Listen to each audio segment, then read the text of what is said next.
తాకట్లో ఉన్న మీ బంగారాన్ని విడిపించి ఆ రోజు ఆన్లైన్ రేటుకి కొంటాం. Sharma gold company. విశ్వావసునామ ఉగాది శుభాకాంక్షలు. ఈ విశ్వావసునామ సంవత్సరం ద్వాదశ రాశుల వారికి ఎలా ఉండబోతుంది, ఏ రాశుల వారికి ఎటువంటి శుభ అశుభ ఫలితాలు ఇవ్వబోతున్నాయి, గ్రహ సంచారాలు ఎలా ఉన్నాయి, అలాగే ఎటువంటి పరిహారాలను పాటించుకోవాలి, ఈ విషయాన్ని తెలియజేసేందుకు మనతో పాటు ఉన్నారు ప్రముఖ జ్యోతిష్య రత్న జ్యోతిష చక్ర వైభవ నిపుణ డాక్టర్ రాల్పల్లి రవికుమార్ గారు. గురుగారు నమస్కారం. నమస్కారం. గురుగారు, కొత్త సంవత్సరంలోకి ఎంటర్ అవ్వబోతున్నాం. మరి ఈ కొత్త సంవత్సరం ఎలా ఉండబోతుంది ద్వాదశ రాశుల వారికి అని తెలుసుకునే ముందు గ్రహాల సంచారం ఎలా ఉంది, ముఖ్యంగా 4 గ్రహాలు మనకి ప్రతి సంవత్సరం మారేది, ఈ 4 గ్రహాల సంచారం ఎలా ఉంది, ఎలాంటి ఫలితాలు ఇస్తున్నాయి? శరదిందు సమాకారే పరబ్రహ్మ స్వరూపిణి వాసరాపేట నిలయ సరస్వతి నమస్తుతే.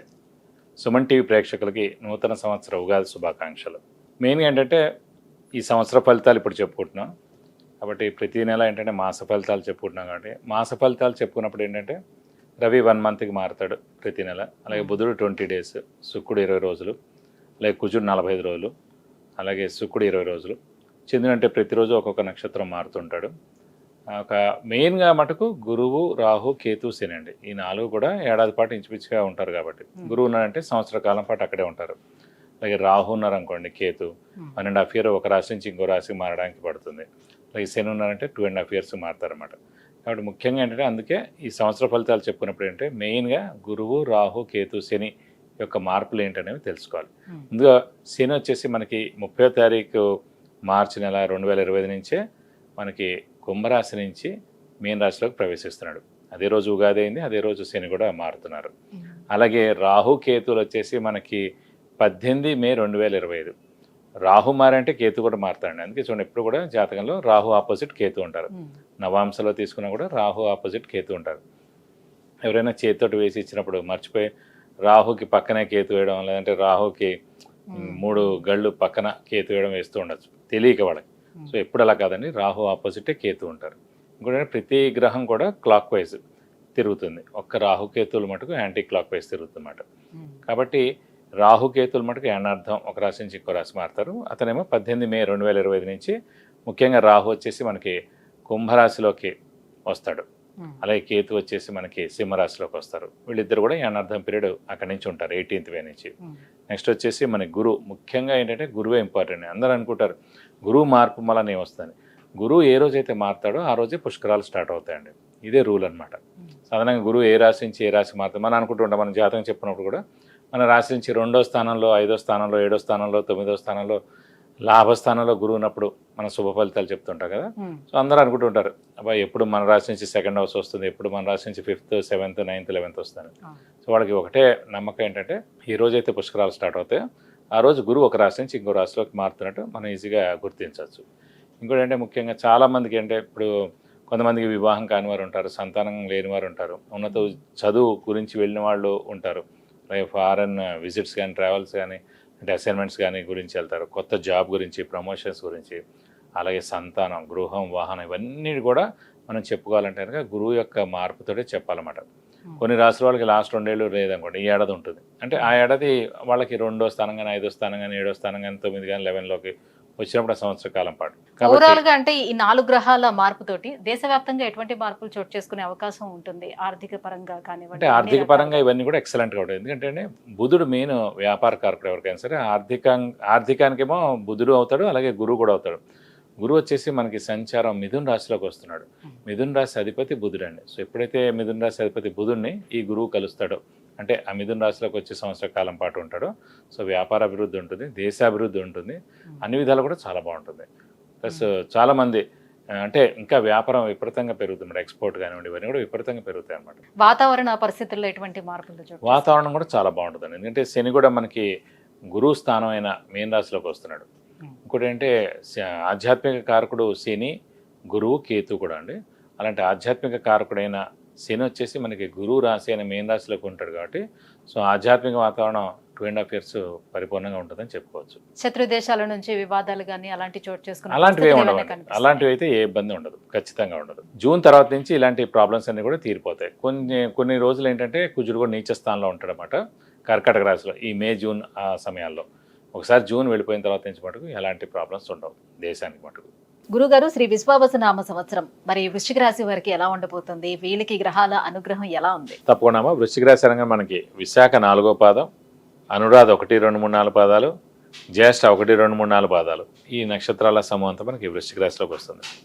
ఈ రాశి వారికి ముఖ్యంగా ఏంటంటే అర్ధాష్టమ శని 30th March 2025తో వెళ్ళిపోతుంది. ఈ అర్ధాష్టమ సినిమాలనే బాగా చికాకులు, మానసిక ఆందోళన, స్ట్రెస్, స్ట్రెయిన్, ఆలోచన అధైర్యం, డబ్బు ఖర్చు, హెల్త్ ప్రాబ్లం, ఇంట్లో విపరీతమైన డబ్బు ఖర్చు, ఇంట్లో మనశ్శాంతి లేకపోవడం, అటు ఇంట్లో దెబ్బలాట్లు జరగడం, ఇవన్నీ కూడా బాగా జరిగాయి గత 2.5 సంవత్సరాల నుంచి.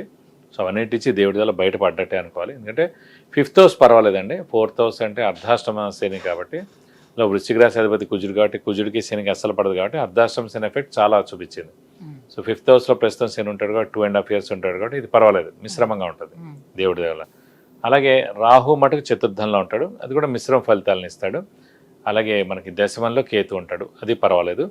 అష్టమంలో మటుకు గురువు ఉంటాడు. అష్టమ గురువు ఏంటంటే మళ్ళీ దైవబలం, దైవానుగ్రహం, గురుబలం మటుకు తక్కువగా ఉన్నట్టు చూసుకోవాలి.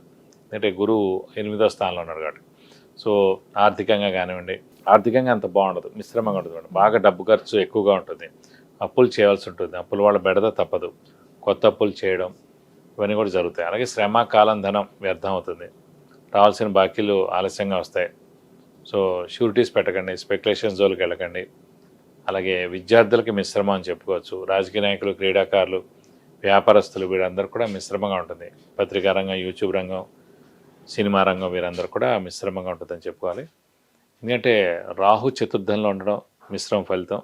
అలాగే మెయిన్గా గురువు అష్టమ స్థానంలో ఉన్నందుకు దైవబలం, దైవానుగ్రహం, గురుబలం తగ్గినందుకు మిశ్రమ ఫలితాలని ఎక్కువగా ఇస్తాడు. గురుగారు, మరి అర్ధాష్టమ శని ఉండేటప్పుడు వీళ్ళకి ఆరోగ్యపరంగా చాలా సమస్యలు ఎదుర్కొంటూ వచ్చారు. మరి ఇప్పుడు పంచమ స్థానంలోకి శని వచ్చింది, ఆరోగ్యపరంగా ఇప్పుడు ఎలా ఉండే అవకాశం ఉంటుంది ఈ సంవత్సరం? పంచమ స్థానంలో శని ఉండడం చేత అంత నష్టం ఏం చేకూర్చడు, ఆరోగ్యపరంగా అయితే బాగానే ఉంటుందని చెప్పుకోవాలండి. అంత మేజర్ అనారోగ్యాలు అయితే ఏం రావు. మరి విద్యార్థులకు విద్యాపరంగా ఎలా ఉంటుంది? అలాగే విదేశీయానం చేయాలనుకున్నటువంటి విద్యార్థులకి ఎలా ఉంటుంది? ఆ ప్రయత్నాలు ఫలించే అవకాశం ఉంటుందా? విద్యార్థులకు ఒక్క అడ్వాంటేజ్ ఏంటంటే అష్టమంలో గురువు ఉండడం చేత తల్లిదండ్రులు దూరంగా ఉండి చదువుకోవడం అనేది ఉంటుందండి. ఎప్పుడైతే మన జాతకరీత్యా కూడా లగ్నం నుంచి అష్టమ స్థానంలో గురువు ఉంటాడో, సో తల్లిదండ్రులు దూరంగా ఉండి చదువు కానీ ఉద్యోగం చేయడం కానీ ఉంటుంది అన్నమాట. కాబట్టి ఇప్పుడు ఈ అష్టమ స్థానంలో గురువు ఉండడం చేత వీరు ఫారెన్ వెళ్ళి ఉన్నత విద్య అభ్యసించాలనుకున్న అనమాట ఖచ్చితంగా మంచి సీటు, మంచి ర్యాంక్ వచ్చి మంచి యూనివర్సిటీలో ఖచ్చితంగా ఉన్నత చదువు మటుకు వచ్చేందుకు అవకాశాలు చాలా ఎక్కువగా ఉన్నాయి. సో ఉద్యోగంలోని ఎటువంటి మార్పులు చోటు చేసుకునే అవకాశాలు ఏమైనా కనిపిస్తున్నాయా? ఉద్యోగంలో మటుకు మిశ్రమంగా ఉందంటే మారకుండా ఉండడం మంచిది. ఎందుకంటే మారితే కనుక మళ్ళీ అక్కడి నుంచి జాబ్ మారేందుకు అవకాశాలు ఎక్కువగా ఉంటాయి, మళ్ళీ ఉద్యోగం కూడా పోయేందుకు అవకాశాలు ఎక్కువగా ఉన్నాయన్నమాట. అటు కొంచెం రాహు బలం లేకపోవడం, ఇటు గురు బలం లేకపోవడం వల్ల. కాబట్టి ఎవరైతే ఉద్యోగంలో ప్రస్తుతం అదే ఉద్యోగాన్ని ఈ సంవత్సర కాలం మటుకు కంటిన్యూ చేస్తే నెక్స్ట్ ఏడాది మటుకు భాగ్యస్థానంలో గురువు వస్తారు కాబట్టి అప్పుడు చాలా బాగుంటుంది. ఇక వైవాహిక సంబంధాలు కానీ, ఇంట్లో నీ కుటుంబం పట్ల కానీ ఎటువంటి వివాదాలు ఏమైనా చోటు చేసుకునే అవకాశాలు ఉన్నాయా? ఎలా ఉంటుంది వాళ్ళకి? వైవాహిక జీవితం అయితే బాగానే ఉంటుందని, ఇంట్లో అయితే గొడవలు అలాంటివి ఉండదు. ఎందుకంటే అది అప్పుడు అవన్నీ జరిగినట్టుగా అన్ని అర్ధాష్టమ శనిలో జరిగాయి. ఇప్పుడు పంచమంలో శని ఉన్నాడు కాబట్టి ఇలాంటి ఇబ్బందులు అయితే ఏం ఖచ్చితంగా అంటే మరి చతుర్థ స్థానంలో ఉన్నటువంటి రాహు ఎలాంటి? చతుర్థ స్థానంలో రాహున కూడా ఛాయాగ్రహం అనమాట. సో ఛాయాగ్రహానికి అంత ఎఫెక్ట్ ఉండదు. ఛాయాగ్రహం అయినా కూడా గురువు భాగ్య దృష్టితోటి రాహుని చూస్తున్నాడు అనమాట. సో రాహుని కంట్రోల్ చేస్తున్నాడు కాబట్టి ఎలాంటి ఇబ్బంది ఖచ్చితంగా ఉండదని చెప్పుకోవాలి. ఇంకా మరి వీళ్ళు ఎటువంటి పరిహారాన్ని పాటించుకోవాలి? సో వీరి మటుకు ప్రస్తుతం ఏంటంటే శని కన్నా కూడా మనకి మెయిన్ గురువు రిలేటెడ్ పరిహారం చేసుకుంటే మంచిది. గురువు అనగానే మనకి దత్తాత్రేయ స్వామిని ఎక్కువగా పూజించడం, ప్రతిరోజు దత్తాత్రేయ స్వామి అష్టోత్తరం చదువుకోవడం, అలాగే ప్రతి గురువారం దత్తాత్రేయ స్వామి టెంపుల్కి వెళ్ళి 41 ప్రదక్షిణాలు చేస్తానుక మీకు అన్ని విధాలా మంచి చేకూరుతుంది. విద్య, ఉద్యోగం, వివాహం, విదేశీయానం, ఆరోగ్యం, అలాగే ఐశ్వర్యం, వీటన్నిటి గురించి తెలుసుకోవాలంటే కింద స్క్రోల్ అవుతున్నటువంటి నెంబర్లకి కాల్ చేసి గురువుగారు అపాయింట్మెంట్ పొందవచ్చు. గురుగారు, ఈ విశ్వావసు నామ సంవత్సరం వృశ్చిక రాశి వారికి ఎలా ఉండబోతుంది? ఏ గ్రహాలు అనుకూలిస్తున్నాయి, ఏ గ్రహాలు ప్రతికూలంగా ఉన్నాయి, ఎలాంటి పరిహారాలను పాటించుకోవాలి? ఈ విషయాలన్నీ కూడా తెలియజేసినందుకు ధన్యవాదాలు. నమస్కారం.